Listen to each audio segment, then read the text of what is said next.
Hello guys, अस्सलाम वालेकुम। Welcome to bike town Pakistan. मेरा नाम है कुतुब और ये है यामा YBR-G, जिसकी मैंने एक पहले भी वीडियो बनाई थी जिसमें मैंने डिटेल में बताया था कि आप इसको कैसे मॉडिफाई कर सकते हैं।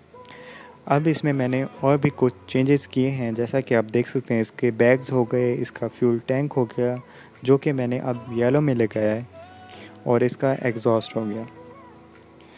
पिछली वीडियो में मैंने डिटेल्स में बताया था कि आप इसको कैसे मॉडिफाई कर सकते हैं। इसका एग्जॉस्ट भी मैंने और लगाया हुआ था, वो भी SC का था।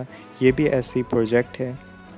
आगे चल के इसका मैं साउंड चेक कराता हूँ कि इसका साउंड कैसा है, और मुझे आप ज़रूर बताइएगा कि अब ये अच्छा लग रहा है या पहले अच्छा लग रहा था। तो चलिए इसका साउंड चेक करते हैं कि साउंड इसका कैसे है।